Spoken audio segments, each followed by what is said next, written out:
कोई भी अगर आप चैप्टर उठा लेंगे किसी भी सिखिज्म से, तो हमेशा वो फाइट लड़ी है जो उनकी थी नहीं कभी।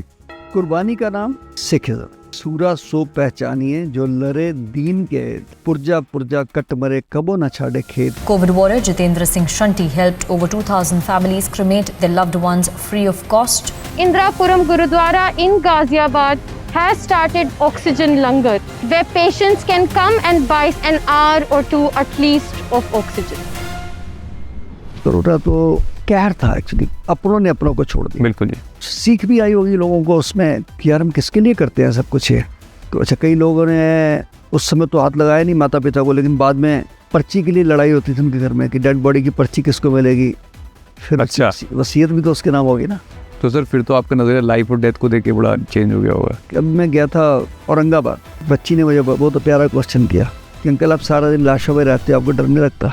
मैंने कहा बेटा डरो इन जिंदों से, ये बहुत खतरनाक है। सर जब आप इतना अच्छा काम ऑलरेडी कर रहे हैं तो आपने पॉलिटिक्स क्यों चुना फिर? तो ये ऊपर वाला कुछ और सोचते हैं, हम कुछ और सोचते हैं। इसमें गुरबानी में एक वाक्य है कि नर चाहत है और ओरे की ओरे भाई, इसलिए हमें अपना कर्म करते रहना है और छोड़ दीजिए ना आप ऊपर वाले पे, वो आपको चुन के कहना फिट कर देगा। सर आपने इतनी बार लोगों को ब्लड भी दिया है, बट आपको लगता है सर कि लोगों को बहुत फियर है ब्लड देने को लेके? हमारी सरकारें अवेयर नहीं करती हैं लोगों को।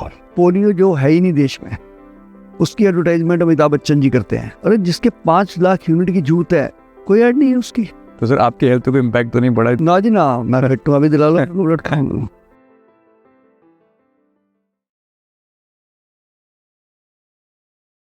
On this episode of Impact Stories, we have a very special guest जो कि फाउंडर है शहीद भगत सिंह फाउंडेशन के।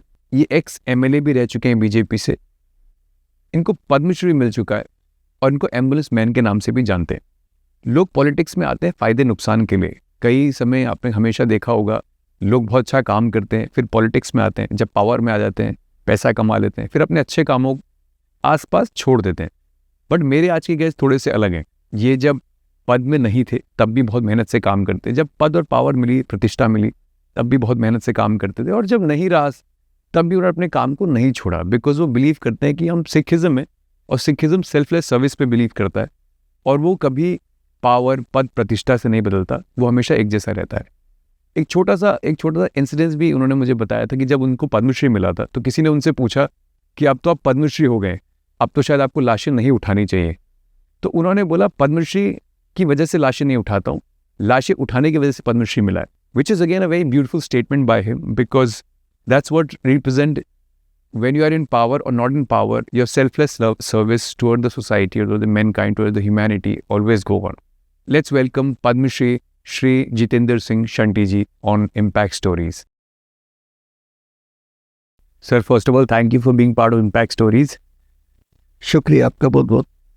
सर पहला सवाल ये है कि मैंने एक कहानी सुनी थी आपकी कहीं पे कि आप किसी क्रिमिनेटोरियम पे थे और कोई फादर अपने बच्चे के लिए कोई लकड़ी लेके जा रहे थे। तो वो कहानी क्या है? मुझे लगता है सबसे खूबसूरत शुरुआत है जहाँ से आपकी शुरुआत भी हुई है। कई बार जिंदगी में छोटा सा हादसा इंसान के जीवन को बदल देता है।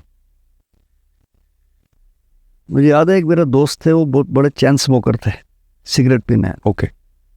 और कई बार मैं तंग भी आ जाता था उनके साथ बैठ के, और एकदम मुझे मिले और उन्होंने सिगरेट नहीं पी। तो मैंने कहा यार बहुत देर होगी, क्या हो गया? कहता मैंने छोड़ दी। कहा इतने बड़े चैन स्मोकर। कहने लगे हालात ने कर दिया। मैंने कहा वो कैसे? कहते मेरे बच्चे को मैं हॉस्पिटल लेके गया तो उन्होंने कहा इसको टीबी है लंग्स में, और 6 साल का बच्चा था। तो मैंने कहा डॉक्टर साहब वजह क्या है? कहते इसकी वजह आप हैं। कह रहे मैं समझा नहीं। कह रहे मेरे को अभी भी आपके पास से स्मेल आ रही है सिगरेट की, आप कितनी सिगरेट पीते हैं, तो बच्चे को नहीं टीबी होगी। उस हादसे ने उसका जीवन बदल दिया। तो मेरा हादसा जो वो था शमशान घाट का, कि मैं जाता हूँ संस्कार में और एक व्यक्ति लोगों की जली लकड़ियों के टुकड़े जो होते हैं वो उठा के टोकरी में रख रहा है। तो हमने सोचा शायद चोरी कर रहा है। तो उन्होंने कहा मैं चोरी नहीं कर रहा, मेरे बच्चे की डेथ हो गई थी, दिल्ली में इलाज कराने आए थे, पैसे नहीं, कुछ चारा ना देख के लकड़ी उठा रहा हूँ, बची हुई। उस दिन महसूस हुआ यार, राष्ट्रीय राजधानी में लोग करोड़ों रुपए शादी पे लगाते हैं, मकान पे लगाते हैं, कारों पे लगाते हैं, और उसी दिल्ली के अंदर एक व्यक्ति अपने बच्चे की लाश लेके बैठा है। तो क्यों ना कुछ नायाब काम किया जाए हट के। पहला संस्कार तो खैर हम उसी बच्चे का करवाया, सेवा परमात्मा ने हमको दी। फिर हमने शहीद भगत सिंह सेवा दल की स्थापना की 1995 में, और बस 1 से लेकर 17 तक शमशान घाट अडॉप्ट किए, बोर्ड लगा दिए जगह जगह। फिर पुलिस से कार्रवाई आने लगी, कहीं उनको मतलब लावारिस लाशें बहुत मिलती हैं, लोगों के आने लगे जो बेचारे असहाय थे, पैसा नहीं होता कईयों के पास। तो मुझे लगता है अगर मैं गिनती करूँगा तो 50,000 से ऊपर चले जाएगा स्कोर जो है, जो परमात्मा ने हमें सेवा बख्शी है। और कोविड की बात करूँ तो 4,266 तो कोविड में ही कर दी, तो ये कारण था उसका। बट कोविड में तो लोग एक दूसरे को हाथ भी नहीं लगा रहे थे। मैंने ऐसी फैमिली देखी जिन्होंने अपने कहर था एक्चुअली। कोरोना तो जिसे कह सकते हैं कि हम अपनों ने अपनों को छोड़ दिया। बिल्कुल जी। जिनके लिए इंसान सब कुछ करता है सारी जिंदगी, पैसा कमाता है, झूठ बोलता है, चोरी करता है, उसके बाद बच्चों के लिए कमा के लाता है धन, उन बच्चों ने लाशों को हाथ लगाया। तो मुझे लगता है कि कुछ सीख भी आई होगी लोगों को उसमें कोविड में कि यार हम किसके लिए करते हैं सब कुछ ये। तो हम तो रोज ही देखते थे, अंकल जी पापा की डेथ हो गई है, हम जाते थे तो कहते हैं हमको डर लगता है, कोई कहता था हमें बुखार है, कोविड है, हाथ तो लगाया नहीं। लेकिन जाते जाते किसी ने अंगूठे लगवाए, किसी ने बाप की अंगूठी उतारी, माँ की बालियाँ उतारी, बहुत कुछ किया उन्होंने, बहुत कुछ किया। और आप मतलब ऐसे गवाह हैं, ऐसा हुआ आपने देखा? मेरे पास वीडियो है, मेरे पास वीडियोज हैं उसके साथ, क्योंकि हम जहाँ भी जाते थे डेड बॉडी घर से लेने, मेरा फोटोग्राफर साथ होता था, कल को ब्लेम ना लग जाए हमारे। जी जी बिल्कुल, आज सोशल मीडिया का ज़माना है। बिल्कुल। और ऐसा हुआ भी एक बार, एक डेड बॉडी हम लेके आए तो हम बाद में फ़ोन आया जी, उनका मोबाइल फ़ोन उनकी जेब में चला गया है। तो हमने कहा जी हमने तो संस्कार कर दिया उसका। तो हमें बड़ा महसूस भी हुआ, हमने फिर पूरा वीडियो भी देखा अपना भी, किसी ड्राइवर ने या किसी और हमारे किसी हेल्पर ने ना ऐसा काम कर दिया हो। लेकिन 2 दिन बाद उनका फ़ोन आया, नहीं वो रखा हुआ था, सॉरी अलमारी में रखा था, मिल गया। तो हमारा वीडियो काम आ गया। तो अच्छा, कई लोगों ने उस समय तो हाथ लगाया नहीं माता पिता को, लेकिन बाद में पर्ची के लिए लड़ाई होती थी उनके घर में कि डेड बॉडी की पर्ची किसको मिलेगी। फिर अच्छा। वसीयत भी तो उसके नाम होगी ना, जो वारिस होगा। तो बहुत कुछ देखने को मिला। तो सर फिर तो आपका नज़रिया लाइफ और डेथ को देख के बड़ा चेंज हो गया होगा। डेथ तो मेरा सब्जेक्ट। बिल्कुल सर, फिर भी लाइफ भी तो एक आदमी। क्योंकि मैं अक्सर मैं गया था औरंगाबाद, तो एक कॉलेज का फंक्शन था, अवार्ड सेरेमनी थी, तो बच्ची ने मुझे बहुत प्यारा क्वेश्चन किया कि अंकल आप सारा दिन लाशों में रहते हो, आपको डर नहीं लगता? मैंने कहा बेटा डरो इन जिंदों से, ये बहुत खतरनाक है। उससे क्या डरना जो बेचारा चला आस लगाए बैठा है कि मोक्ष होगा मेरा। तो अब तो बहुत कुछ देख लिया, तो डर वर नाम की चीज़ खत्म हो गया है सर। मतलब मुझे लगता है कि इंसान लाश की रिस्पेक्ट ज़्यादा करता है एज कम्पेयर टू आज जो जीता हुआ इंसान उसकी कम करता है। डिपेंड करता है। हाँ जी। अमीर लोग अपने बाप की मरने पे नहीं रोते, क्योंकि उनका लगता है बाप ही तो गया ना यार, मकान तो यही है, गाड़ी तो यही है, फैक्ट्री तो यही है, बैंक बैलेंस तो यही है। एक आंसू नहीं फेंकते यार। और गरीब आदमी चिपक के रोते हैं, चिपट जाते हैं माँ बाप से, क्योंकि उनको पता है कि ये जो गया है ना, इसकी वजह से हमारा घर चल रहा था, इसकी वजह से हमारी फीस जाती थी, इसकी वजह से रोटी आती थी, घर में राशन आता था। उसकी कदर है। पैसे वालों को कदर नहीं है, उनको तो आंसू भी नहीं आते और दिल के अंदर दया भी नहीं है। मरने में भी फर्क है। पॉइंट है सर। आपने भगत सिंह जी की संस्था क्यों बनाई, मतलब क्यों सोचा आपने सर? वो जब उस समय शुरू में ये विचार चला कि यार संस्था तो बना लेंगे, नाम क्या रखेंगे, तो मैंने सोचा यार किसी बुजुर्ग के नाम से रखेंगे तो बुजुर्ग ज़्यादा जुड़ेंगे, महिला के नाम से रखेंगे महिलाएं जुड़ेंगी, तो क्यों ना किसी क्रांतिकारी के नाम से रखें। और जब भी नाम कभी आता है शहीद आजम भगत सिंह जी का, तो गर्व से हमारा सिर ऊंचा हो जाता है और दम निकले इस देश की खातिर बस इतना अरमान है, एक बार इस राह में मरना 100 जन्मों का समान है। वो बाणी उनकी याद आती है, इसीलिए मैं हमेशा पीली पगड़ी भी उनकी याद में बांधता हूँ। हाँ। ये मेरा भगत सिंह जी का मेरा रंग दे बसंती चोला, इसलिए हमने भगत सिंह जी का नाम। हाँ मतलब जहाँ तक मैं गलत नहीं हूँ, शायद उनका ही कहना भी था कि ब्रिटिश तो चले जाएंगे बट जब तक इंसान से लालच नहीं छोड़ेगा तब तक तो हम वैसे भी कैदी हैं। उनका कहना था कि ये गोरी चमड़े वाले हैं, बिल्कुल बिल्कुल, ये बहुत जल्द भारत छोड़ के चले चले जाएंगे। पर जो काली चमड़े वाले आएंगे इनसे भी खतरनाक होंगे। लिखा हुआ है उनकी बुक। हाँ जी, जी जी, मुझे पढ़ा है। भगत सिंह के अंतिम पत्र एक बुक है, हाँ जी उसमें लिखा हुआ है। जी, उसी से कोट किया मैंने। मतलब वो उनका कहना यह था कि जब तक चाहे ब्राउन आदमी आ जाए, कोई आ जाए, अल्टीमेटली जब से वो इंसान का लालच नहीं छूटेगा तब तक वैसे भी है इस रेट रेस में फंसे। देखिए, भगत सिंह जी की जो क्रांति ज्वाला थी वो निष्काम थी, और अगर मैं सही बोलूं तो ह्यूमन राइट्स की आवाज़ हमारे देश में, वैसे तो अगर मैं इतिहास पढ़ूं पीछे जाके तो गुरु नानक देव साहब ने शुरुआत की थी। जी जी, मतलब जब उन्होंने कहा कि अव्वल अल्लाह नूर पाया कुदरत के सब बंदे, एक नूर ते सब जग उपजया कौन भले को मंदे, और लंगर की प्रथा चलाई। जी जी, उनकी वाइफ ने कि कोई भूखा ना रहे। जी जी, उसके बाद गुरु तेग बहादुर साहब ने एक बहुत बड़ा, जिसे कहते हैं ह्यूमन राइट का उदाहरण पेश किया। अपने लिए तो सारे अधिकार मांगते हैं, लेकिन दूसरों के अधिकारों के लिए कुर्बानी देना। कश्मीरी पंडितों की खातिर उन्होंने लड़ाई की। गुरु तेग बहादुर जी ने भाई मतीदास, सतीदास, भाई दयाला जी, उन्होंने चांदनी चौक के अंदर उनको शीश काट दिया गया, जी जी, शहीद कर दिया गया। बहुत बड़ी बात है। गुरु गोविंद सिंह जी का पूरा वंश वार देना, इतिहास है ये। और उसके बाद भगत सिंह ने जो जेल के अंदर लड़ाई लड़ी, लाहौर जेल में 1921 में, कि खाना वही खाएंगे जो इंसान खाते हैं, ये जानवरों वाला खाना नहीं खाएंगे। और 121 दिन की भूख हड़ताल, मजाक नहीं है। नहीं नहीं, बिल्कुल नहीं। और उसमें भाई जतिन दास जो थे, बंगाल के थे, वो 66 दिन के बाद उनकी डेथ हो जाती है लाहौर जेल में। और उनकी जो बॉडी लेके जाते हैं कलकत्ता में, तो वहाँ पे गांधी मैदान है कोई, मैंने तो नहीं देखा, मैंने पढ़ा है इतिहास में, बताते हैं कि उस समय 5 लाख लोग इकट्ठे हो गए थे, 5 लाख लोग, और उनको शेर बंगाल का खिताब दिया गया। जी जी, और ब्रिटिश गवर्नमेंट को झुकना पड़ा था। खाना भी दिया उनको, अखबार भी दी, टेलीविज़न भी दिया, सब कुछ दिया उन्होंने, दवाइयाँ भी दी। ये उस समय की बात है, 1929 के आसपास। शायद से जितना सिखिज्म पढ़ा है, मतलब सिखिज्म जितना मैंने पढ़ा है, अगर आप देखोगे तो स्टार्टिंग से अगर आप देखोगे तो शायद उनकी कोई लड़ाई पर्सनल थी ही नहीं। जो भी लड़ाई थी ह्यूमन राइट्स के खिलाफ की थी। वो किसी, जैसे आपने भी गुरु तेग बहादुर जी की बात करी, वो कश्मीरी पंडित उनके पास आते हैं, मदद मांगते हैं, तो लड़ाई उनकी थी नहीं, चाहते छोड़ सकते थे। बट वो फिर भी आप कोई भी अगर आप चैप्टर उठा लेंगे किसी भी सिखिज्म से, तो हमेशा वो फाइट लड़ी है जो उनकी थी ही नहीं कभी। कुर्बानी का नाम, जी जी, सिखिज्म। करेक्ट। सूरा सो पहचानिए जो लरे दीन के, दीन मतलब दुखी, पुरजा पुरजा कट मरे कबो न छाड़े खेत, खेत मतलब मैदान। और मुझे याद है जब मैं कोविड में शमशान घाट में रहा 21 दिन, तो मुझे एक दिन रात को उपराष्ट्रपति वेंकैया नायडू जी का फ़ोन आया। कहने लगे, शंटी जी मैं आपको टीवी पे लगातार देख रहा हूँ, जो काम आप लोग कर रहे हैं, तो मुझे गुरु साहब की बाणी याद आती है, और ये लगता है कि वाकई में आपकी कम्युनिटी के लिए कही गई है। मैंने कहा जी क्या? कहने लगे, 1.25 लाख से एक लड़ाऊँ तबे गोविंद सिंह नाम कहा हूँ।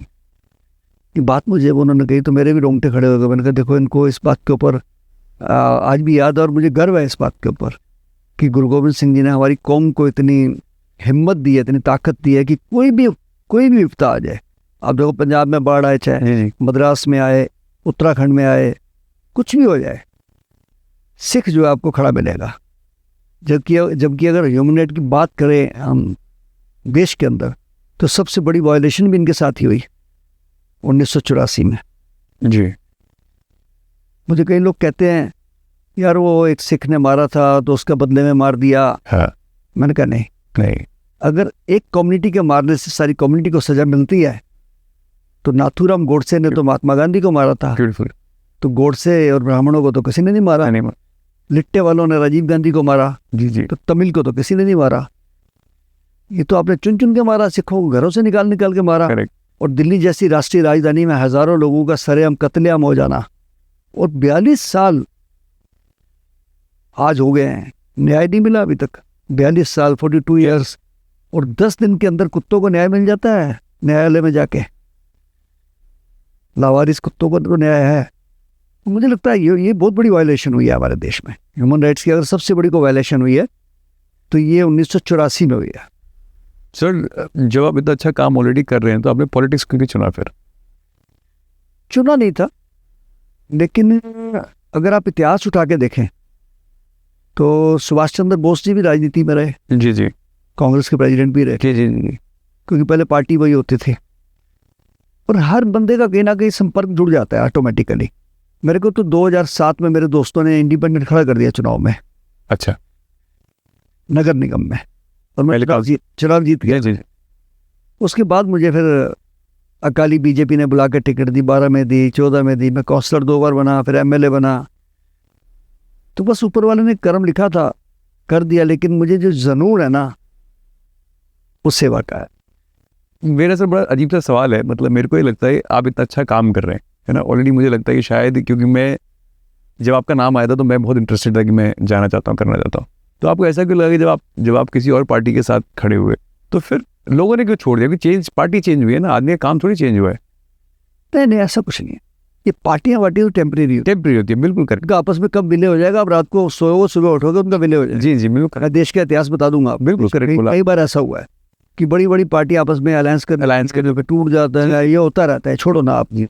लेकिन जो काम करने वाला बंदा है ना, उसके काम को देख के, उसकी शख्सियत को देख के लोग वोट देते हैं, पार्टी को देख के नहीं देते। बता दूं मैं आपको, मैं मानता हूँ कि पार्टी का कहीं ना कहीं कोई ना कोई बेनिफिट थोड़ा बहुत रहता है, इसमें कोई दो राय नहीं, एक सिंबल की वोट होती है। अदरवाइज परमात्मा जो कराता है अच्छा कराता है।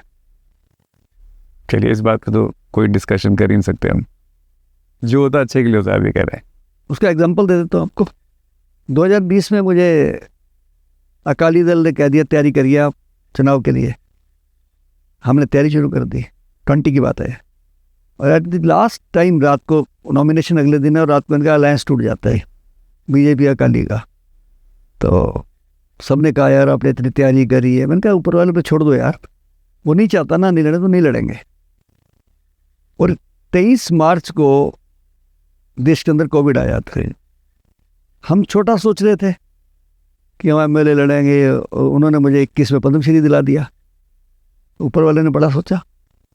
अभी मुझे जब 2025 में आम आदमी पार्टी ने खड़ा किया दिल्ली से, हम चुनाव हार गए, मुझे लोगों ने बड़ा कहा यार लोगों ने आपकी कदर नहीं की। मैं कहा नहीं, ऐसा नहीं है, ऊपर वाले ने बहुत कुछ सोचा हुआ है। हमारे मांगने की शक्ति इतनी है, बस उसकी देने की शक्ति इतनी है। क्योंकि मैं मांग रहा था 2 लाख लोगों का प्रतिनिधित्व दिल्ली में, जी मुझे मिल गया 4 करोड़ लोगों का प्रतिनिधित्व पंजाब में। पंजाब। तो ये ऊपर वाला कुछ और सोचते हैं, हम कुछ और सोचते हैं। इसमें गुरबानी में एक वाक्य है कि नर चाहत है और ओरे की ओरे भाई। हम कुछ और चाहते हैं, ऊपर वाला कुछ और का और सोचता चला जा रहा है। इसलिए हमें अपना कर्म करते रहना है और छोड़ दीजिए ना आप ऊपर वाले पे, वो आपको चुन के कहना फिट कर देगा। सर आपने इतनी बार लोगों को ब्लड भी दिया है ऐसे तो मैंने खुद 106 बार दिया। 106 बार ब्लड दिया है। वैसे अगर मैं ब्लड कैंप्स की बात करूं तो वो तो 200 से ज़्यादा हो गया और लगभग 24,000 यूनिट इकट्ठा कर चुके हैं। बट आपको लगता है ऐसा कि मेरे को लगता है अभी लोगों को बहुत फियर है ब्लड देने को लेके? बहुत फियर है लोगों के साथ अभी ब्लड देने को लेके, बहुत फियर है लोगों के अंदर। कारण है हमारी सरकारें अवेयर नहीं करती हैं लोगों को, हमारा प्रशासन अवेयर नहीं करता है। आप देखिए पोलियो जो है ही नहीं देश में, उसकी एडवर्टाइजमेंट अमिताभ बच्चन जी करते हैं, 2 बूंद 2 बूंद। जी जी। अरे जिसके 5 लाख यूनिट की जरूरत है दिल्ली जैसे शहर में, कोई ऐड नहीं है उसकी। भाई मैं तो एक बात कहता हूँ, जहाँ खानदान काम नहीं आता वहाँ रक्तदान काम आता है। क्या बात है। जी जी बिल्कुल। इसके लिए मैंने एक स्लोगन लिखा था कई साल पहले कि रक्तदाता है जीवन दाता, उससे बढ़कर सिर्फ विधाता। या आप खून दे सकते हैं या ईश्वर, बीच में कोई जरिया ही नहीं है। कोई पेड़, कोई जंतु, को पंछी, को पशु, कोई ब्लड नहीं आएगा, ब्लड तो इंसान ही देगा। हाँ, तो सर आपके हेल्थ पे कोई इम्पैक्ट तो नहीं पड़ा इतनी बार ब्लड देने में? जैसे लोगों के अंदर फियर है कि मैं ज़्यादा ब्लड दे दूंगा तो ऐसा ना मुझ में कोई कमजोरी आ जाए। ना जी ना, मैं फिट अभी दिला लो ब्लड खाऊंगा, मैं नहीं परवाह करता। सर क्या चेंज किया जाए? मुझे लगता है कि ब्लड, जैसे आपने बोला ना, कहीं ना कहीं एब्सेंस है लोगों में। जब लोगों को अवेयरनेस ही नहीं मिलेगी तो ब्लड टाउन कौन देने जाएगा? प्रशासन को लोगों को अवेयर भी करना पड़ेगा, लोगों को अप्रिशिएट भी करना पड़ेगा। मैंने सलाह दी थी क्योंकि Delhi state blood transfusion council थी, मैं उसका मेंबर रहा 14 साल। मैं बार बार कहता था यार जो ब्लड दे रहा है उसको कुछ अप्रिशिएट तो करो। जो 25 बार देता है खून, बिल्कुल, उसे एक सिल्वर कार्ड दे दो, 50 वाले को गोल्डन दे दो, फिर प्लेटिनम दे दो, ऐसा कुछ करो। सुना ही नहीं किसी ने। मैंने कहा इतनी बड़ी बड़ी एयरलाइंस हैं, उनकी दिन में 500 टिकट बेकार जाती होंगी, 1000। एक टिकट वो दे दे किसी को कि तुम जिसने 50 बार ब्लड दिया उसको एक बारी हम गोवा फ्री घूमने ले जाएंगे, जाना आना फ्री। क्या है एयरलाइंस के लिए, इतनी सीटें बिगाड़ जाती हैं। एक बिल्कुल प्रयास ही तो करना है। करेक्ट। अगर आज सरकार एक नियम बना दे तो एयरलाइन नहीं देगी क्या? देगी। एक रेगुलेटरी तो पास करनी है उन्होंने, एडवाइजरी तो पास करनी है। करेक्ट। किसी ने ध्यान ही नहीं दिया इसके ऊपर।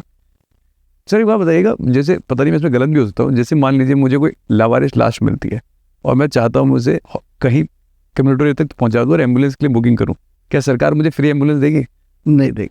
पहले ऐसा था बट अब नहीं है ऐसा। मैं आपको एग्जाम्पल दे देता हूँ। हाँ जी, मैं एग्जाम्पल देता हूँ कि आप दिल्ली के और पूरे इंडिया के जितने भी नंबर है वो एम्बुलेंस के हैं। जी। शव वाहन को कोई नंबर ही नहीं है। ये मैं इसी बात पे आने वाला, कोई नंबर नहीं है। और यही एक कारण रहा हमारा हाईलाइट होने का कि हमारे पास 9 या 10 व्हीकल थे जब कोविड आया, तो सबका फ़ोन मुझे आता था, शंटी जी एम्बुलेंस भेज दो एम्बुलेंस। तो हमने भी मना नहीं किया। एक शव वाहन ने हमारे 15 से 20 डेड बॉडी पर डे हुई हैं उस समय, 200 तक भी ढोई है एक दिन में हमने। तो यही कारण था कि आज हमारे पास 32 हो गई है। 2 तो अक्षय कुमार जी ने भेजी है मुझे फिल्म इंडस्ट्री से, बजाज एयरलाइंस ने भेजी, स्लीप बेल ने भेजी, अच्छी कंपनियां जो है वो हमको गाड़ियां उन्होंने भेंट करी हैं। पर लोगों टेक महिंद्रा ने भेजी। अच्छा था, पर लोगों ने एम्बुलेंस के नाम पे तो बहुत पैसा कमाया, बहुत ज़्यादा। 1000 वाली एम्बुलेंस के 50,000। यहाँ से कोई सज्जन आए थे कानपुर से, 5 लाख रुपए, 5 लाख रुपीज़। तो ऐसे लोगों से आप तो मिले होंगे सर, आप तो ऑन ग्राउंड मैंने तो सीधा सीधा FIR कराई है बहुत लोगों के खिलाफ, हॉस्पिटल के खिलाफ, ये वो, क्योंकि हॉस्पिटल वालों ने तो गुंडागर्दी कर रखी थी, बहुत सारे हॉस्पिटल वालों ने। और एक सिर्फ 4 लोग मिल गए थे आपस में, कुछ हॉस्पिटल वाले, कुछ लैब वाले, कुछ इंश्योरेंस कंपनी वाले और फार्मा कंपनी। और यही एक कारण था कि पैरासीटामोल वर्गी जैसी दवाई कितनी महंगी बिकी। राष्ट्रीय राजधानी में 2000 वाला इंजेक्शन 2 लाख तक पहुंच गया था। यही कारण था। ऑक्सीजन का सिलेंडर 500 वाला 50,000 का। बिल्कुल। ये तो बहुत कंट्रोल करा और लोगों ने, सड़कों पे आए लोग, NGOs आई, सब आए, धार्मिक लोग आए, आपस में लोगों ने पैसे इकट्ठे किए। तो एक बार तो इन लोगों ने चारों ने मिलकर गुंडागर्दी करी थी, जिस बीमारी का इलाज नहीं था। 25-25, 30-30 लाख रुपए बिल। एक PPE किट जो 300 रुपये की होती है, 8-8 हज़ार रुपये की बेची उन्होंने। मेरे पास बिल है उसके आज तक। सर एक आपको इंसिडेंट बताता हूँ। रिसेंटली मैं कहीं गुजर रहा था, वहाँ पे किसी का एक्सीडेंट हुआ, तो हम उतर के दूसरे की मदद करना चाहते हैं, उतरे और मदद करने के लिए उतरे।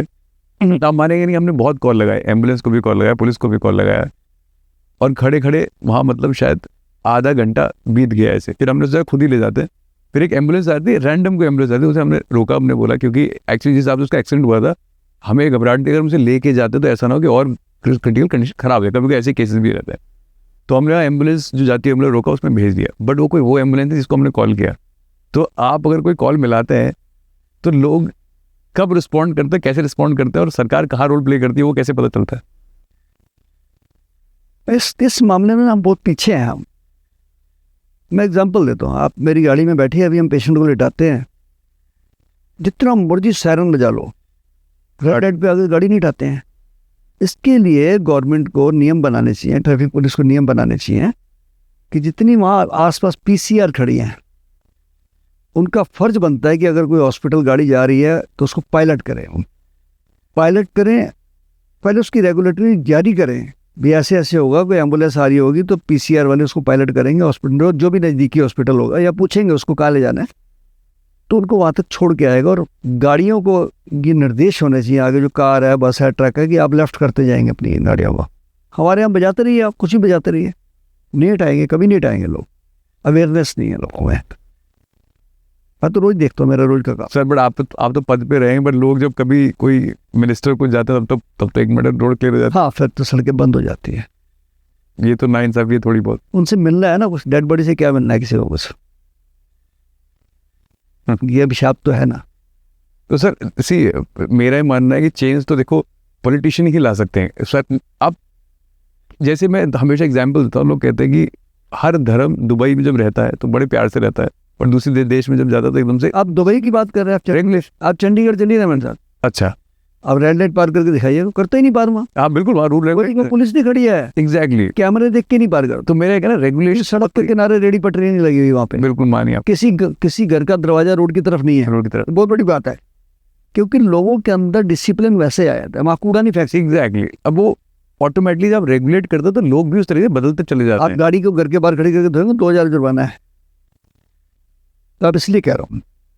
तो मेरा ये कहना है कि कम से कम ये नहीं कि अब लोग कहते हैं कि पब्लिक को बदलना पड़ेगा। मैं कहता हूँ जब चेंज ऊपर से आएगा तो नीचे जरूर रिफ्लेक्ट होगा। बिल्कुल ठीक कह रहे हैं। मतलब क्या इस बात में आप क्या सलाह देते हैं? मतलब मुझे लगता है कि ये सलाह बहुत देना जरूरी है। लोग हमेशा ब्लेम करते हैं कि पब्लिक को चेंज। मैं कहता हूँ आप अभी कुछ फेंकिए, उसका चालान लगाइए, मेरे से तो नहीं फेंका जाएगा। देखिए सिस्टम तो तभी बनता है जब ये पहले तो उसके नियम बने, जी फिर उस नियम को पालन करने वाले सबसे पहले बड़े लोग, करेक्ट 100%। बड़े लोग उसका पालन। अब जरा याद कीजिए, आज से 10 साल पहले 11 साल पहले हर आदमी लाल बत्ती लगा के चल देता था जी जी बिल्कुल। कार के ऊपर, पता नहीं लगता था नेता है अभिनेता है कौन है। और जब से नियम आया कि लाल बत्ती नहीं लगेगी, बहुत फर्क आया उसके ऊपर। नियम तो आया ना पहले, आया बिल्कुल। नियम आएगा फिर बड़े लोग उसके ऊपर पालन करेंगे, तो छोटों को ऑटोमेटिक करना पड़ेगा उसके। सर पहली बार आपने जो एम्बुलेंस, मुझे जो पता है, मुझे जो इंटरनेट से पता लगता था, आपसे अपनी खुद की कार बेच के पहली बार। जी 95 में, बहुत पुरानी सी कार थी, पर वह बेची मैंने। और मैंने एम्बुलेंस भी पुरानी ही ली थी, 62-63 हज़ार की, क्योंकि पैसे नहीं थे इतने उस समय, इसकी पैसे की बहुत वैल्यू थी। लेकिन बड़ा मज़ा आया उसको कि हमारे पैसे सफल हुए। उसके बाद तो लाइन मैंने हर चीज़ जो मैं लाया, मैं क्या हम लाए, मतलब मैं तो नहीं कह सकता अपने लिए। शहीद भगत सिंह सहवाग ने एम्बुलेंस बनाई दिल्ली में तो पहली बनाई, शव बार में बनाया तो पहला बनाया, मोर्ची बॉक्स लेके आए तो पहले लेके आए, फ्री एम्बुलेंस, फ्री शववान सॉरी क्रिमेशन की सेवा शुरू की तो पहली करें। और ब्लड कैंप भी पहले कम होते थे, उसके बाद बढ़ते चले गए।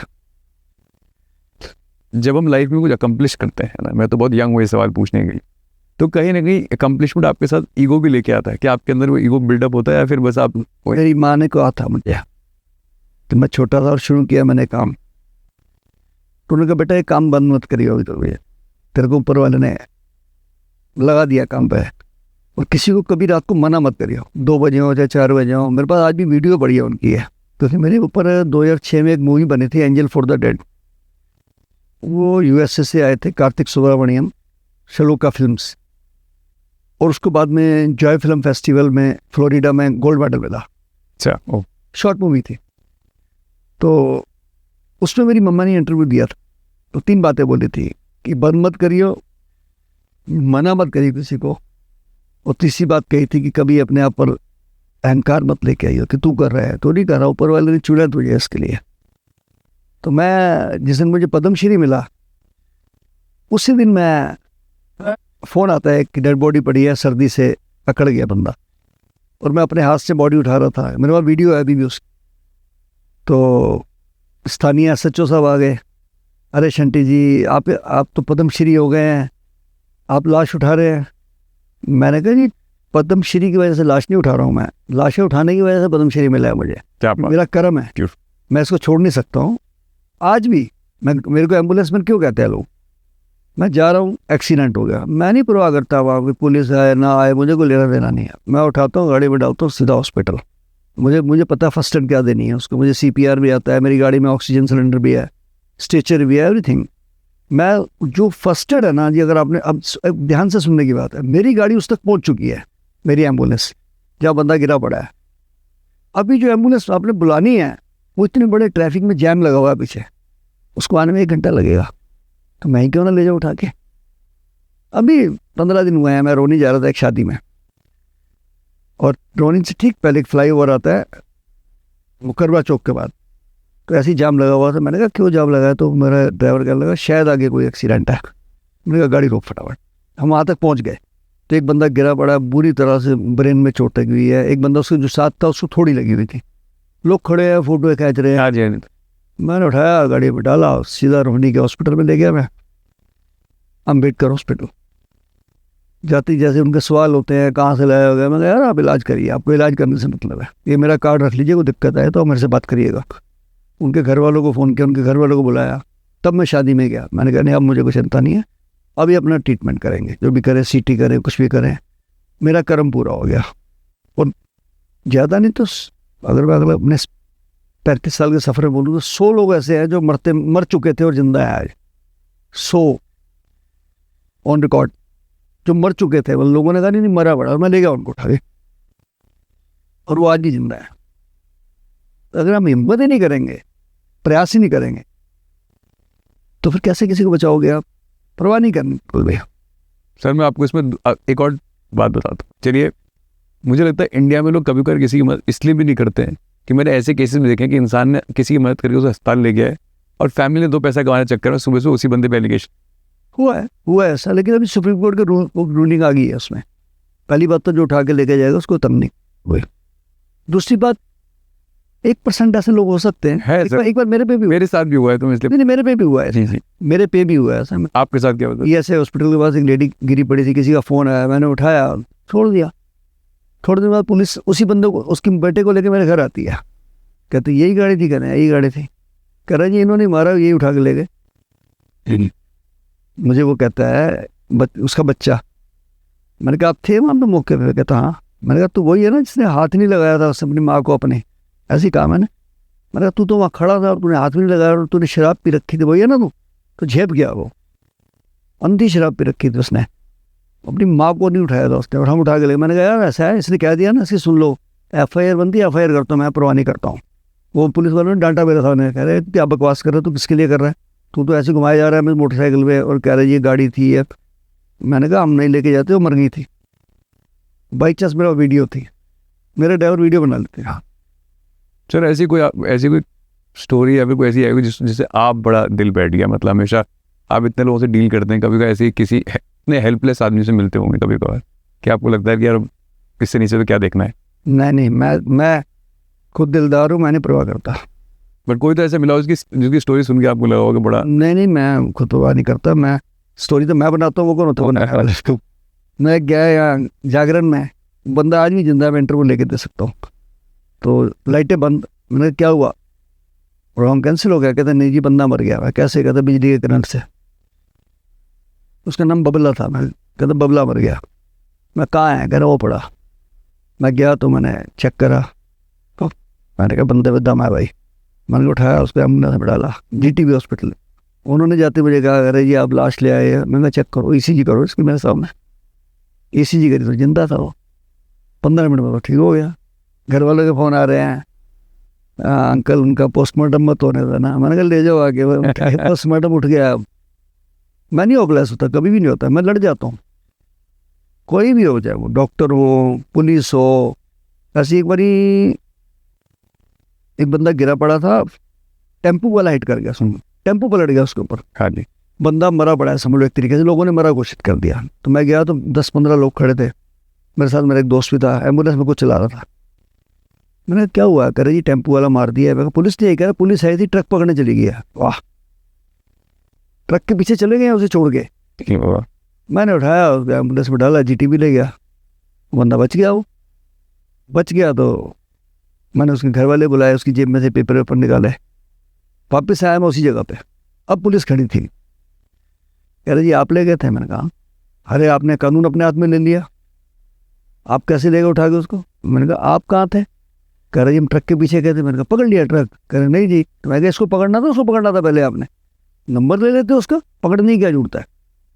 आपका दिमाग नहीं और चल रहा था, ट्रक पकड़ेंगे कुछ मिलेगा, इससे क्या मिलना है मुर्दे से। मैंने कहा जी वो जिंदा है, जाइए उसको उठा लीजिए वहाँ पे। तो ये काम आती है चीज़ें बड़ी है, आपकी जो बुलंदी है ना, और आपकी जो क्या बोलते हैं उसको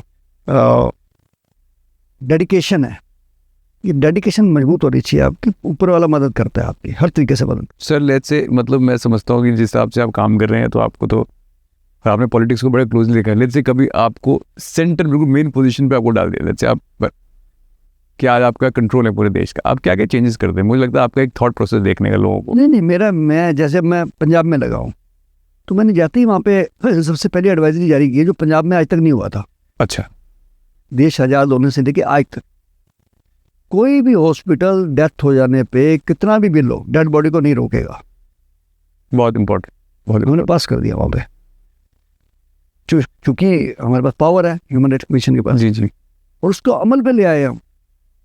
फिर सरकार ने भी घोषणा कर दिया पंजाब में कि कोई भी ऐसा केस होगा तो हॉस्पिटल डेड बॉडी को नहीं रोक सकता है, तुरंत प्रभाव से उसको बॉडी देनी पड़ेगी, नंबर 1। नंबर 2, जो हमने किया आपने एडवाइजरी में जारी कि कोई भी हॉस्पिटल है, रात के 3 बजे कह देते डेथ होगी, बॉडी ले जाओ जी घर।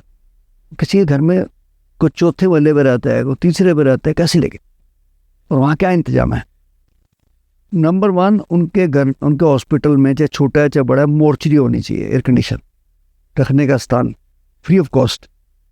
और आपने घर बॉडी छुड़वानी है तो आपको शव वाहन पे फ्री ऑफ कॉस्ट छुड़वानी भी पड़ेगी। ये हमने पास किया है, ठीक। इसके अलावा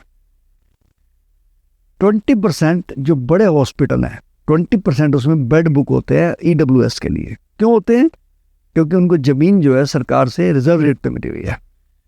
वहाँ वो एफिडेविट देते हैं कि हमारे पास कोई गरीब आएगा, असहाय आएगा, इकोनॉमिकली वीकर सेक्शन आएगा तो हम उसको 20% बेड देंगे। अगर सपोज वो 500 बेड का है तो 100 बेड उसको देने पड़ेंगे। नहीं देते हैं ये लोग। नहीं, बिल्कुल नहीं देता। हमने कह दिया बोर्ड लगाना पड़ेगा, आपको स्कोर लिखना पड़ेगा वहाँ पे, 100 बेड है, 30 भरे हैं, 20 भरे हैं, 40 भरे हैं, वो लिखना पड़ेगा उसका। तो ये जाति मैंने वहाँ पे काम करने की वो है। उसके बाद मैं दूसरी रेगुलेटरी लेके आया वहाँ पे सफाई कर्मचारियों के लिए। सफाई कर्मचारी को मैं योद्धा कहता हूँ। कोविड में उन्होंने जो काम किया है वो ईश्वरीय रूप में किया है। सुबह 6 बजे आ जाते थे, नंगे हाथ वो लोगों की पीपी किट उठाते थे, ग्लव्स नहीं होते थे उनके पास, सैनिटाइजर नहीं होता था, कैप नहीं होती थी, मास्क नहीं होते थे। तो अभी जब हमने डिक्लेयर किया पंजाब में ह्यूमन राइट कमीशन ने कि कोई भी सफाई कर्मचारी जहाँ भी काम कर रहा है, चाहे वो गवर्नमेंट एजेंसी है चाहे वो कॉन्ट्रेक्चुअल है, वो उनको पीपी किट भी देंगे, वो उनको मास्क भी देंगे, सैनिटाइजर भी देंगे, ग्लव्स भी देंगे, बूट भी देंगे, उनकी इंश्योरेंस भी कराएंगे 150-2 करोड़ की। और अगर उसकी परमात्मा ने अगर डेथ हो जाती है, घर वालों को पैसा भी देंगे और उनके घर वालों को नौकरी भी लगाएंगे। ये हमने पास कर दिया वहाँ पे। और तो ये क्यों नहीं कर सकते? अगर मैं किसी भी पावर में आऊँगा तो मुझे उस पावर को लोगों के भले के लिए, मानव, इसका नाम क्या है? ह्यूमन राइट, मानव अधिकार, जी जी। उनके अधिकारों के लिए लड़ना है भाई। अभी मैंने, और हमें पता लग जाए सिर्फ कि फलानी जगह गलत काम हो रहा है तो हम सू मोटो कॉग्निजेंस में नोटिस दे के उसके ऊपर कार्रवाई कर सकते हैं। जैसे एक मैंने न्यूज़ पढ़ी है, चंडीगढ़ के अंदर नकली पनीर बनाने की फैक्ट्री।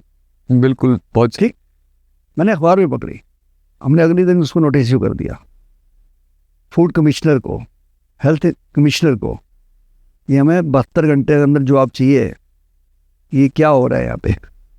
तो ये चीज़ें अगर हम करेंगे, जो आपके वाली बात है कि आपको परमात्मा मौका देते हैं, तो मौके को देख के मुझे देश के लिए भला करना है, मानवता के लिए भला करना है। सर, मुझे जो लगता है कि मुझे लगता है कोई भी, चाहे कोई भी गवर्नमेंट जो पावर में होती है, कोई भी जिसका अथॉरिटी होती है, ऐसा नहीं है कि जो ऊपर से रूल्स बनते हैं या फिर अपनी डिसीजन मेकिंग जो होती है वो ख़राब होती है, वो नीचे आते आते डाइल्यूट हो जाती है। देखिए ऐसा है,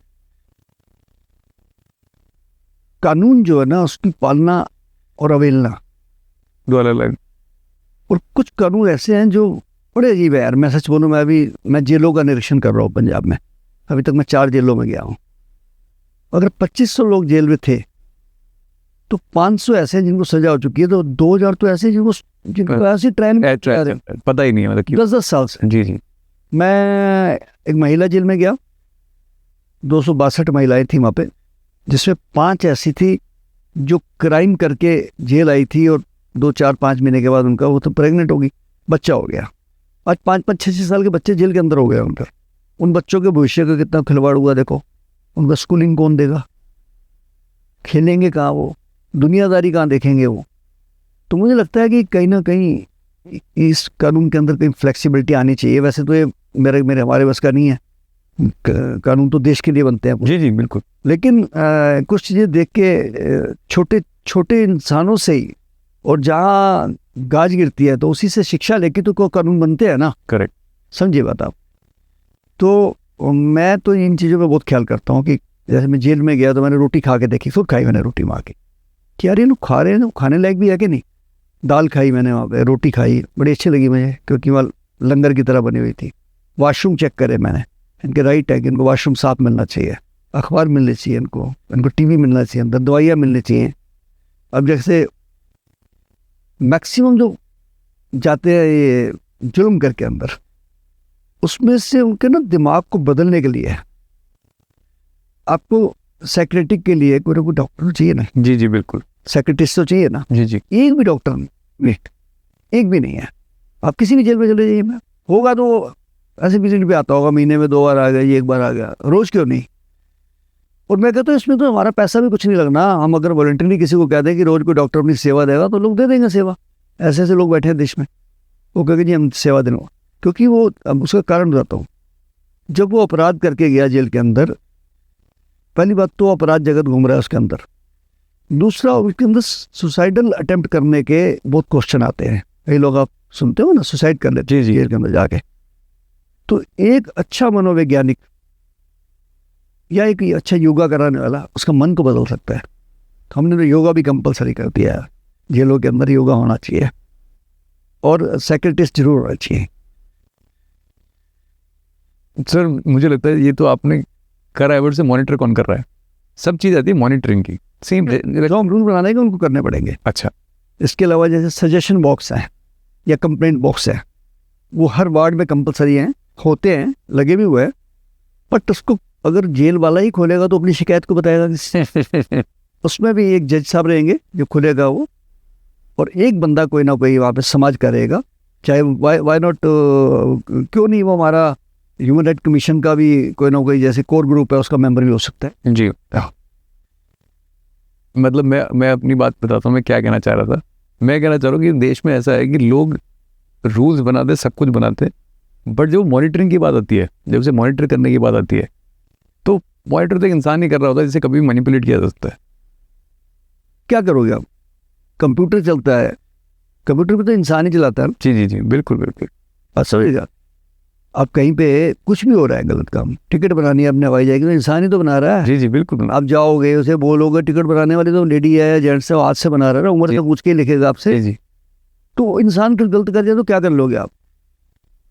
अगर किसी की नीयत ही खराब हो गई है तो कोई भी हो सकता है। बहुत ज़्यादा ही हो गए, कम नहीं, तादाद बढ़ती है। ये अभी नहीं हुआ, सदियों से होता है। आप 500 साल पीछे चले जाएंगे तब भी आपको यही इतिहास मिलेगा। आप किसी भी कंट्री में चले जाएंगे वहाँ भी यही मिलेगा। जैसे मैं एग्जांपल देता हूँ, मैं लंदन से पेरिस गया, वहाँ ट्रेन गया मैं, वहाँ ट्यूब चलती है, यानी समुद्र के नीचे से एक रास्ता है, ट्यूब बोलते हैं उसको, वहाँ पे 1.25 घंटे पहुँच जाती है, मेट्रो की तरह बुलेट है वहाँ पे, और वो 250-300 की स्पीड से जाती है। वहाँ मैं इमिग्रेशन की स्टैंप लगवाने गया, पेरिस की बात है ये। अब मैं वो अंदर शीशे में खड़ा हूँ ऊपर, जहाँ मेरा मैं इमिग्रेशन, नीचे मेरी मिसेस खड़ी है 2 टैचियाँ लेके। मैं ऊपर से देखता हूँ कि एक निगरो टाइप बंदा आता है, वो मेरी मिसेस से बातें करते करते टैची उठा के ले जाता है। मैं ऊपर से देख रहा हूँ, मैं दौड़ के भी आता हूँ तो नहीं पकड़ सकता उसको, क्योंकि मैं बहुत दूर हूँ अभी ये करते करते। मैं आया तो मैंने कहा यार वो थोड़ा रुआसी होगी, मैंने दफ़ा करना, टैची तो गई है, शुक्र कर कुछ और नहीं गलत काम, मारना देता कुछ देता है, आप छीना झपटी ना हो जाती। जी जी। तो बोला ये कुछ भी क्राइम कहीं भी हो सकता है, उसको आप कैसे रोक सकते हैं जब किसी की मंशा ही गलत है?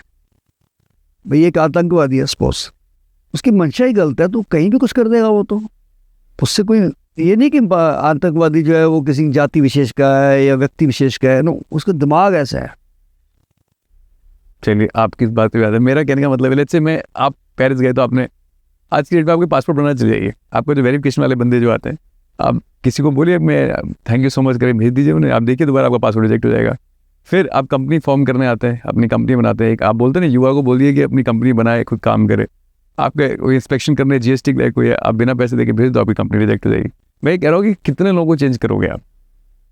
समय लगता, मॉनिटरिंग करने के लिए चाहिए कोई, कि मॉनिटर करने के लिए कोई हो। उसका तरीका है ना, जैसे याद करो आप 10 साल पीछे चले जाओ, पासपोर्ट दिल्ली में एक ही जगह बनते थे, RK पुरम में, बिल्कुल ठीक है, भिकाजी कामा प्लेस के पीछे। आज उसकी एजेंसी दे दी गई है, क्राउड प्लेस वगैरह में, जी जी, प्राइवेटाइज कर दिया गया है, टाटा के पास है जी, ठीक है। अब वो दिक्कत नहीं है, बुलाते हैं आराम से, बैठो आप चाय पियो, इतनी देर में पासपोर्ट बन जाता है आपका। यस होना है, नो होना है। नहीं तो एम्बेसियों के बाहर धक्के खाते थे लोग, मुझे याद है। जी जी बिल्कुल, एम्बेसी में जाके इंटरव्यू होते थे पहले, बिल्कुल बिल्कुल, वो खत्म कर दिया सिस्टम इन्होंने। अपने कनॉट प्लेस में जाइए आप, कनॉट प्लेस बंगला साहब गुरुद्वारे से पहले बाबा खड़ा सिंह मार्ग, जी जी जी, और जाके 15 मिनट में आपका वीज़ा लग जाता है। मैंने खुद लगवाया, जाके USA का लगवाया, UK का लगवाया, कनाडा का लगवाया, ऐसे लग गया फटाफट जाके, 1 रुपया नहीं दिया मैंने तो किसी को। मतलब आप कह रहे हैं चेंज स्लोली आता है। आप पब्लिक फिगर भी तो है सर, ऐसा नहीं ऐसा और बाकी नहीं, ऐसा नहीं है। मैं देख रहा था लोगों को, मेरी लोगों से बात भी हुई, रूटीन में भी आम साधारण व्यक्ति जो आए थे उनके बन रहे थे, कोई पंजाब से आया था, कोई कहीं से आया, और अब तो स्टेट वाइज भी खुल, स्टेट वाइज भी खुल गया, बिल्कुल। पंजाब का चंडीगढ़ में आ जाते, यूपी का गाजियाबाद में है, राइट राइट। तो बहुत अच्छा हो गया ये, आएगा चेंज। जैसे मैं कल खड़ा था चंडीगढ़ से, कल ही आया हुआ रात को, तो वहाँ वंदे भारत बड़ी खूबसूरत ट्रेन है, जी जी। लेकिन सामने की तरफ एक ट्रेन खड़ी थी, इसकी सीखे बीखे लगी हुई थी वो शीशों पे। तो मैं सोच रहा था, मैंने कहा मैं बचपन में मैं इसमें भी बैठा हूँ और ऐसी में बैठा हूँ जैसे सीखे भी नहीं होती थी। जी जी बिल्कुल। शीशा खोलो, छलांग मार के अंदर बिल्कुल बिल्कुल। तो चेंज आ गया ना, अब अच्छी अच्छी ट्रेनें आ गई, अच्छे अच्छे, मज़ा आता है। उसके टॉयलेट्स देखो तो आपको फ्लाइट की तरह लगते हैं, चेंज आता है वहाँ। बल्कि मैं चंडीगढ़ कल देख रहा था, वहाँ का जो स्टेशन बन रहा है, रेलवे स्टेशन, वो भी एयरपोर्ट की तरह बन रहा है, बहुत ब्यूटीफुल बन रहा है। और जब बन के निकलेगा मुझे लगता है बहुत बढ़िया निकलेगा। मतलब आप कह रहे हैं चेंज स्लोली आएगा? आएगा, समय से आता है। जैसे T3 है हमारा, मुझे लगता है पूरे विश्व में सबसे अच्छा है, कॉमनवेल्थ के टाइम में बना था ये। मैंने लंदन का हिथ्रो भी देखा है, लेकिन T3 जैसा नहीं है। बॉम्बे भी अच्छा है, छत्रपति शिवाजी, जी जी, दिल्ली वाला दिल्ली है। जी जी जी। सिंगापुर या फिर हिथ्रो या फिर ये, एक बात है, इसी आपकी बात जुड़ रही है हाँ जी, कि एयरपोर्ट पर बहुत अच्छा है, लेकिन अंदर चाय 200 रुपये की कम बिक रही है। 200 रुपये का 2 किलो दूध होता है, 2.5 किलो, पूरा टब्बर पीता है, तब भी नहीं खत्म होता, पूरा दिन चलता है, अगले दिन भी नहीं खत्म होता जी। वो 200-250 रुपये की चाय बिक रही है। कोई MRP नाम की चीज़ नहीं है वहाँ पे। ये चीज़ें बंद होनी चाहिए वहाँ पे। अंधेर कर दी, मतलब एक बर्गर ले लीजिए आप 400 रुपये का, 500 रुपये का, पूछते ही नहीं है इनको। क्यों नहीं पूछते भाई? सर क्वेश्चन यही तो है कि चेंज करेगा कौन? ये तो आवाज़ लोगों, नहीं, इसमें शुरुआत आवाज़ लोगों को उठानी पड़ेगी। अच्छा, आवाज़ तो लोगों को उठानी पड़ेगी ना भाई। आप लोगों को ना स्टेटस सिंबल है कि फ्लाइट पे जा रहे हैं तो 450 की चाय भी लेंगे जाए, बहुत सही बात, ये स्टेटस सिंबल है उनका। करेक्ट। हम तो अपने ट्रेन में जाते थे, हम तो अपनी रोटी लेके जाते थे मेरे साथ में, अचार निकाला, रोटी निकाली, सब्जी निकाली, खाई। आज उन्होंने वहीं खरीदनी है, वहीं खानी है, जैसा सारा सड़ा हुआ वो खाएंगे वहाँ पे। वो जहाँ गलत हूँ बोलिए ना आप। कल जब मैं आया, कल मैं रेगुलर आता जाता हूँ, जो नवी ट्रेन चली है, तो कौन सी है यार ये, वंदे भारत।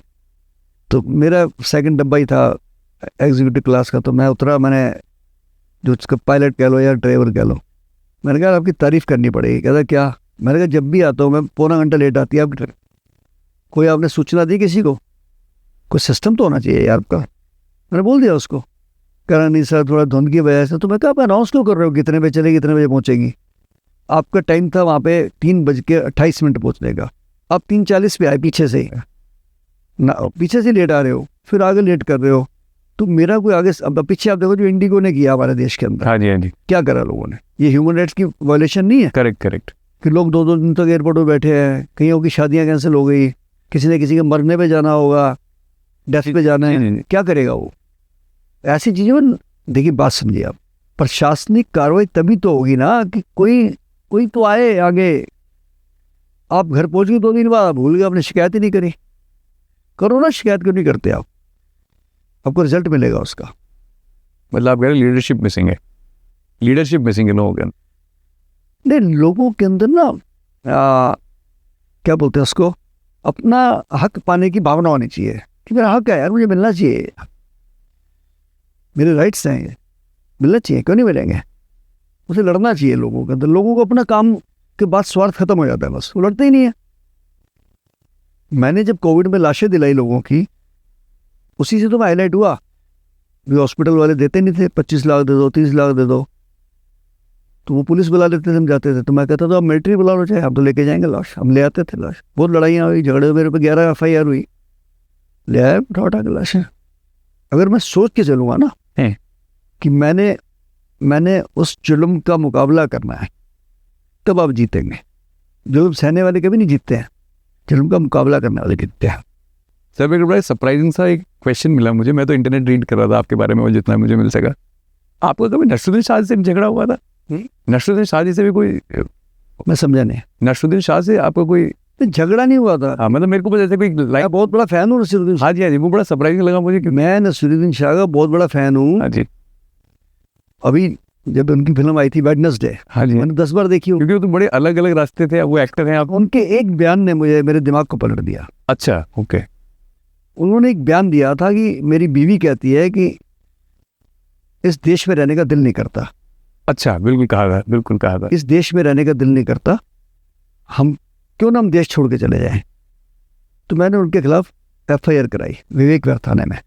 ओके, उस बंदे का दिल नहीं करता है रहने को, रोटी यहाँ से खाते हैं, ऑडियंस इनके यहाँ पे है, ठीक है, पैसा यहाँ से कमा रहे हैं, शोहरत यहाँ से कमा रहे हैं, इज्जत यहाँ से कमा रहे हैं। तो ये देश पूरा हो गया आज कि मैंने ना तो नसीरुद्दीन शाह के खिलाफ कंप्लेंट करी, ना मैंने किसी मजहब के खिलाफ कंप्लेंट करी। जिसने हमारे देश को गलत कहा मैंने उसके खिलाफ। वो पर हमारा देश है, हम आपस में हमारे मतभेद हो सकते हैं, बट ये नहीं कि मैं अपने देश की बुराई करूं। ये बात गलत। मेरे को कमी लगेगी, मैं बोलूँगा अभी कमी ठीक हो जाए। ये नहीं मैं कह सकता कि यार इस देश में रहने का दिल नहीं करता, ये वो इतना क्या आपसे बुरा हो गया। अभी आपने अरबों खरबों रुपये कलाकारों ने यहाँ कमाए हैं इस देश में रह के, तो उसको देश की तो यार देश के लिए नहीं बोलना चाहिए कम से कम। बट ऐसे तो बहुत एक्टर बोलते हैं सर आज की डेट में। जो पब्लिक को खिलाफ मैंने करी ना, हाँ जी, मैं तो नहीं डरा जी। उसके आमिर खान ने जो अपनी फिल्म बनाई थी उसके अंदर उसने खड़ाऊ पहन के भगवान के घर में चला गया था और जहाँ श्री कृष्ण जी की फोटो लगी थी वहाँ उसने यूरिन किया, तो मेरे बेटे ने उसके खिलाफ FIR कर दी थी। मेरे बेटे ने उसके खिलाफ वीडियो डाली। उसी समय इनकी नवी आमिर खान जी की जो फिल्म आई थी, क्या नाम था उसका, पीके फिल्म पे शायद है। उसमें वायलेशन हुई है, बहुत ज़्यादा वायलेशन हुई है कि भगवान जी की फ़ोटो पड़ी है, वहीं वहाँ यूरिन दिखाते हैं, हाँ जी, हाँ जी, हाँ जी। फिर वो वहीं खड़ाऊ पहन के जा रहे हैं, बहुत कुछ वायलेशन थे। तो जब उनकी दोबारा कोई पिक्चर आई थी, मैं नाम बोल रहा हूँ, तो मेरे बेटे ने उनके खिलाफ एक वीडियो डाल दी। बट सर वो पोर्ट्रेयल ऑफ सोसाइटी है। ऐसे आप बंदा वो वाराणसी चले जाइए, मतलब वो चले जाइए, आप देखिए लोगों की मूर्तियाँ बनी, लोग वहाँ पे वो बना हुआ है, डिज़ाइन बना, लोग अपना स्टार बना के चल रहे हैं। तो मुझे लगता है एक फिल्म एक पोर्ट्रेयल ऑफ सोसाइटी ही होती है। एक इतने बड़े सेलिब्रिटी, ध्यान से समझिएगा जी, एक इतने बड़े सेलिब्रिटी और एक मूवी जो है तो पूरे वर्ल्ड में जाती है। हाँ जी, हो सकता है हमारे देश में कुछ ऐसी चीज़ें भी हों जो हम औरों को ना दिखा सके। जी, बात समझ रहे हैं आप? जी। जहाँ हमारे देश की बदनामी होगी, हमारे वतन की बदनामी होगी, उसको नहीं बर्दाश्त करेंगे ना हम। या हमारा जो एक धार्मिक जो हमारा रिचुअल्स हैं, आप उसके खिलाफ कैसे बोल सकते हैं? आप उसकी एक बात और है ना, हो सकता है कि मैं ना मानता हूँ उस धर्म को, लेकिन मुझे कोई अधिकार नहीं है कि मैं उनकी कुछ कि भेद भी करूँ, भेद भी नहीं कर सकता। जी जी, अगर मैं किसी मजहब को नहीं मान रहा, मैं उसके अंदर नहीं जा रहा, तो मेरे को वहाँ कुछ गलत काम करने का भी अधिकार नहीं है। यार कोई भी है, सब ईश्वर के घर हैं, वहाँ हम ऐसे तो कर ही सकते हैं, क्या जाना है हमारा। जब डेड बॉडी जाती है निकल के, तो बहुत कड़े दिल वालों का भी सिर तो झुक जाता है ना एक बार यार। वो तो इंसानियत के नाते कि ऐसे तो कर देता है यार कि हमने भी तो जाना ही है। और मैं अक्सर कहता हूँ कि जब हम मंदिर गुरुद्वारे वगैरह जाते हैं तो हमारे अंदर अहंकार आ जाता है कि आज तुम्हारा भगवान कुछ नहीं बिगाड़ सकता।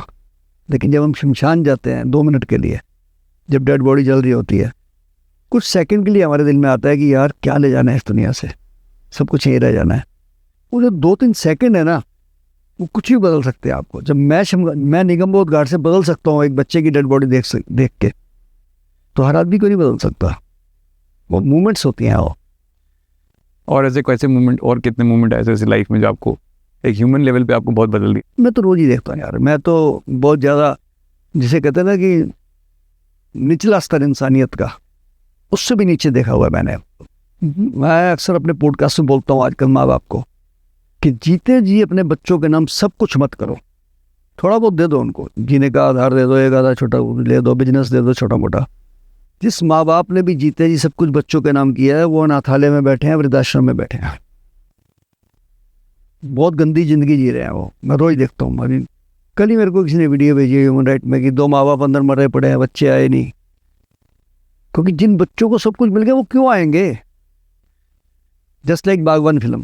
जी जी, ये फिल्में भी किसी चीज़ को देख के बनती हैं। अवतार फिल्म, यही मेरा पहले का क्वेश्चन भी था कि कुछ ना कुछ हम जब कभी आपने पीके वाली बात की ना, होता पोर्ट्रेल सोसाइटी है। हाँ, वो हो सकता है कि वो दिखाना ज़रूरी है, नहीं है वो सेंसर बोर्ड डिसाइड करे, वो करे, वो हम तो है नहीं उसको बताने वाले। कुछ भावनाएं देखिए इन छोटी छोटी बातों से ना कई बार धार्मिक उन्माद भी फैल। जी जी बिल्कुल। तो हमको ये भी देखना है कि हम जिस मुल्क में जी रहे हैं, अपने देश में, भारत में जी रहे हैं, तिरंगे के नीचे जी रहे हैं, हम सब आपस में एक भाई हैं। हो सकता है हम अलग कम्युनिटी के हैं, अलग कम्युनिटी के हैं, फ्यू मिनट्स के लिए हैं। जब रोटी खाते हैं सब एक हो जाते हैं हम। जब दुख की घड़ी आती है, आज तक किसी डॉक्टर ने कहा है कि किसी मरीज ने कहा है कि मैं फलाने कम्युनिटी के डॉक्टर से टीका नहीं लगवाऊंगा, बता दो मुझे किसी ने कहा हो आज तक? उसे क्या पता है? वो डॉक्टर तो भगवान का रूप हो गया ना। समझ रहे बात आप? जी जी जी। अब मैं अपना एग्जांपल दे देता हूँ। मैं सिख कम्युनिटी से हूँ। मैंने कोविड के अंदर सनातनी स्वरूप में हजारों संस्कार किए, सिखों के किए, जैनियों के किए। उसके बाद क्रिश्चियन, मैंने 14 क्रिश्चियन जला के संस्कार किए। देखो आप, रिचुअल बदलने पड़े उनको, क्योंकि वो मेरे पास आए फादर दिलशाद गार्डन से कि शंटी जी हमारे पास 14 बॉडी पड़ी हैं, हमारे पास दफनाने की जगह नहीं है। मैंने कहा जी मैं तो जला सकता हूँ। कहते जला तो हम अपने रिचुअल कर लेंगे। फिर उन्होंने ऐशे ले जाके दफना दी।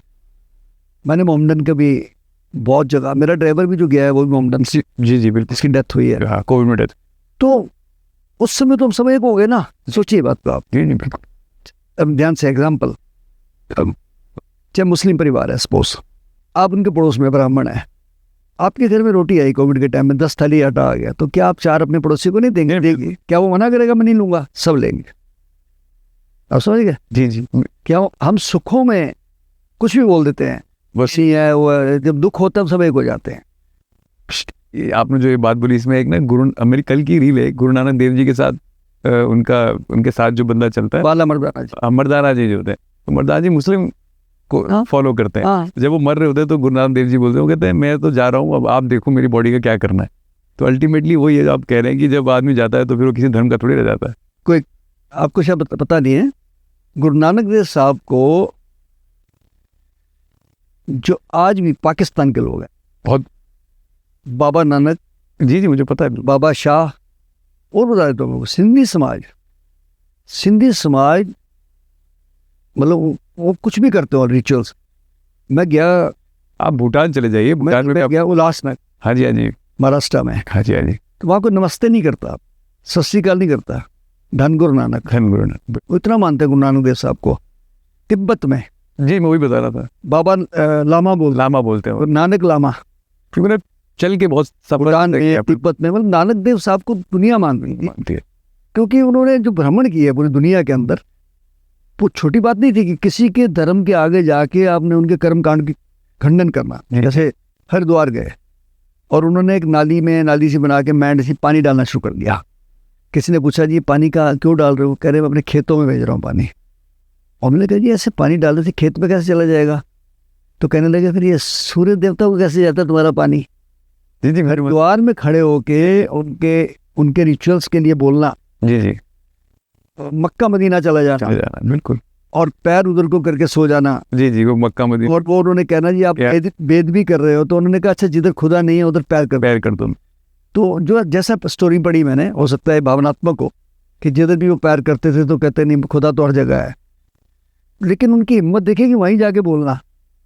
किसी ने अगर पढ़ा होगा सिखिज्म तो उसे पता होगा कि वो बड़ा रिच इतिहास है चीज़ों में लेके। आप हरमंदिर साहब तो सब जानते हैं, जी जी जी, गोल्डन टेम्पल अमृतसर, हमारे मुझे लगता है विश्व का एक बहुत जिसे कहते हैं कि इनको उसमें ले आए हेरिटेज विश्व के।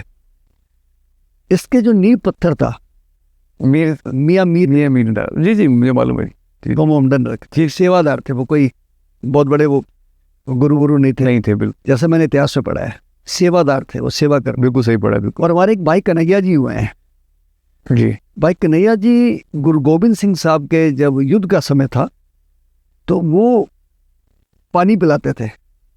तो किसी ने आके शिकायत करी कि वो तो दुश्मनों को पानी पिला रहे हैं। तो गुरु गोविंद सिंह ने कहा, तो कहने लगे कि मुझे वो दुखी नजर आता है, प्यासा नजर आता है, दुश्मन नहीं दिखता। अब क्लोजिंग इस शो को आप ही दीजिए, आप जो कहना चाहे, यंग यूथ से कुछ कहना चाहे, बच्चों से कुछ कहना चाहे। मैं सभी देशवासियों की एक बात कहता हूँ, प्रशासन के ऊपर डिपेंड रहना छोड़ दीजिए कि ये काम प्रशासन करेगा। कोविड में जब लोगों को भोजन नहीं मिला तो लोगों ने दिया ना, कम्युनिटी बेस्ड इकट्ठा करके दिया ना, लोगों ने लंगर बांटा, प्रवासियों को जाते हुए चप्पलें दी, दूध दिया, पानी दिया, लकड़े बांटी ना हमने शमशान घाट में, क्रिमेशन कर दिए ना हमने फ्री में। किसी ने ऑक्सीजन बांटी, किसी ने दवाइयाँ बांटी। तो मैं सबको कहता हूँ कि आपके जितने भी धार्मिक स्थल हैं, जैसे हमारे यहाँ क्या होता था, शादी ब्याह होते थे तो बर्तन और बिस्तर लेके आते थे गुरुद्वारे से, मंदिर से। अब उन चीज़ों की जरूरत नहीं है, वो जमाना गया कि लोग मेहमान रह रहे हैं 2 दिन, अब किसी को समय भी नहीं है। बिल्कुल बिल्कुल। तो क्या करें फिर? इन धार्मिक स्थलों के अंदर डायलिसिस सेंटर खोलें, CT स्कैन सेंटर खोले हैं, फिजियोथेरेपी के खोले हैं, ऑक्सीजन के सिलेंडर रखे हैं और एम्बुलेंस रखे। क्यों नहीं बना सकता? एक गुरुद्वारा, मंदिर, मस्जिद एक एम्बुलेंस क्यों नहीं बना सकते? हो कुछ भी खर्चा नहीं है। उन्होंने मुंह से निकालना, लोग दे देंगे एम्बुलेंस हमको, ऑपरेटिंग तो करनी है उन्होंने, तो क्यों नहीं कर सकते? वो लोग कर सकते हैं। मैं सबको यही कहता हूँ, खास करके नौजवान पीढ़ी को कहूँगा कि सबको एक ही लालसा है कि मैं कनाडा चला जाऊँ, अमेरिका चला जाऊँ, ये कर लूँ, वो कर लूँ। भाई देखो, मैं साफ कहता हूँ, किसी को बुरा लगता है लगे, जिनके बच्चे सबके सारे विदेशों में है ना, अगर जिस किसी के बच्चे, तो उनकी डेड बॉडी पड़ोसियों के कंधों पे जा रही है।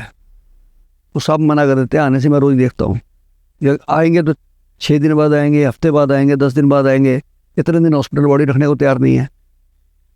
तो मेरा निवेदन है देशवासियों को कि आप आगे आइए, समाज को खुद आना पड़ेगा आगे। आप प्रशासन के ऊपर ज़्यादा डिपेंड मत करिए, काम तो शायद प्रशासन ने करने हैं, बट आप अपने आप भी करिए ना, कम्युनिटी बेस करिए, उसको इकट्ठे करिए, अपने आप कर लेते हैं हमारे देशवासी। तो मेरा यही निवेदन है, अगर आपको लगता है कि आप भी शहीद भगत सिंह सेवा दल के साथ जुड़ना चाहते हैं, या शहीद भगत सिंह सेवा दल को अपने क्षेत्र में खोलना चाहते हैं, या आप शहीद भगत सिंह सेवा दल की ही सेवा करना चाहते हैं कि जैसे डेड बॉडी बहुत आती है हमारे पास, अनक्लेम्ड, गरीब, लावारिस, या एम्बुलेंस के लिए करना चाहते हैं, तो हमारा फ़ोन नंबर है 8750674433 9999979843। आप हमारे को इस पर संपर्क करके जुड़ सकते हैं और अपनी इस यज्ञ में, हमारा जो यज्ञ है, इसमें अपनी आहुति भी दे सकते हैं इसमें। Beautiful sir, thank you so much sir, thank you so much, बहुत मजा आया बात करके। धन्यवाद। भारत माता की जय। भारत माता की जय सर।